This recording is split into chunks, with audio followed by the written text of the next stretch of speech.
comes to the Dallas area next year. Right. I'm thinking they're going to need a few cars, though. I'm not sure the bike thing. It will not work the same way. Thank you for joining us, everyone. The news continues now with Mark, Indiana. All right. Thanks so much, guys. Thanks, guys. Straight ahead on NBC 5 News at 5. The cost for a smooth ride. How much would you be willing to pay to get your roads fixed? One North Texas town has to make that decision. You took so much from so many people. And the testimony that will shake you to your core. Family and friends speak out to the man who killed their loved one. Also, the bully scandal. It hit close to home for one member of the Cowboys. We get Des Bryant's take on why hazing should be a thing of the past. Those stories and more just ahead on NBC 5 News at 5. Time. You're watching NBC 5 News at 5.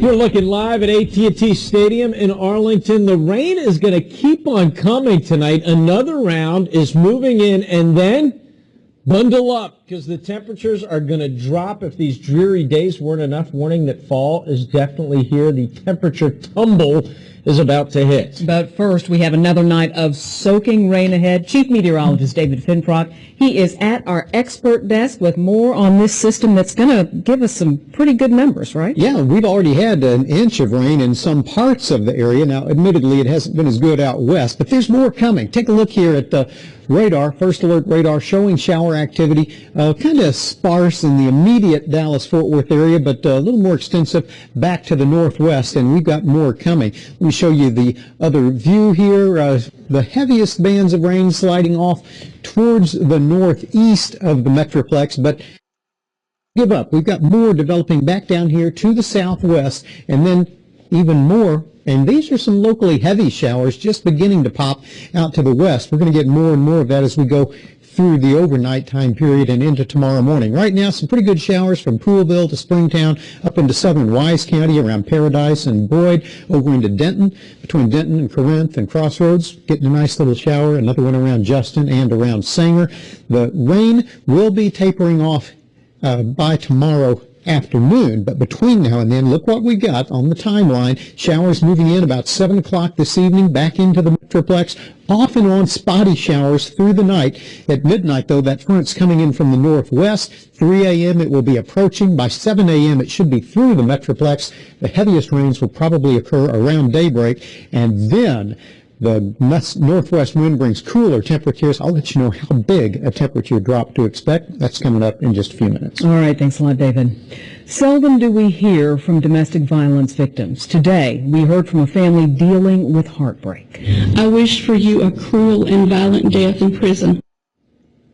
The family of Karen Smith spoke inside a courtroom. She was murdered in January as she left her job at UT Southwestern. This man, Ferdinand Smith, pleaded guilty to her murder, her estranged husband. He will now serve 50 years behind bars. Ray Vieta was in the courtroom and is live at the scene where this all unfolded. Ray? Deanna, it was inside a UT Southwestern parking garage where the ultimate act of domestic violence took place. Today, inside a Dallas courtroom, a murderer heard the impact that act had on so many. I can tell you every few minutes you heard sobs. It was truly gut-wrenching. But one thing that was very clear, there was a lot of love for Karen Smith inside that courtroom. You took mine and Mike's firstborn child. On a day that goes by that I don't think about her smiling face and her reassurance. The pain of her not being here can't be described. I'm heartbroken. I'm lost. I can't call her. I can't text her. I can't comfort her, and she can't comfort me. But the truth of this matter here today is that you are a murderer now. I spent the last 30 days with Karen of her life. She knew you were going to kill her, and she confessed it all the time. He is going to kill me. She lived in fear of you. She endured your infidelity, and I promised her, if this day ever came, and I was in this courtroom and I had to give this testimony, she did not love you anymore. She did not love you anymore. She loved her kids more. You have no idea what it was like to sit in a living room and to tell their kids that their father had killed their mother. You have no idea what it was like to take the kids to counseling every week in the hopes that their counseling would help them not only now but in the future in breaking the cycle of domestic violence. You don't get 50 years, but they got to deal with this for life. Everybody has been sentenced to life. I wish for you a cruel and violent death in prison, and that you burn in hell for eternity. And I spit on the day I met you. I can tell you that Ferdinand Smith did at times appear to get emotional and even tear up. As he was taken away in cuffs, he mouthed goodbye to some of his relatives that were inside that courtroom. He has a 50-year sentence and will be up for parole in 25 years. We're live in Dallas this evening. I'm Ray Vieta, NBC5. Powerful victim statements. Ray, thank you. Dallas Mayor Mike Rawlings will ask young men to pledge to domestic violence this week, and he's doing it at Dallas ISD's high school football games. Men in the stands and on the field will be asked to take a pledge on their cell phones Thursday and Friday night. The schools are competing to see which ones can get the most pledges. The winning team will get to play a game at AT&T Stadium in Arlington next year. The family of a convicted killer is trying to keep him off death row. Today, Matthew Lee Johnson's family members took the stand in the sentencing portion of his capital murder trial. They told the jury the murder of 76-year-old Nancy Harris was the result of a lifelong drug addiction. NBC5's Lindsay Wilcox is at the Frank Crowley Courthouse with more. Lindsay?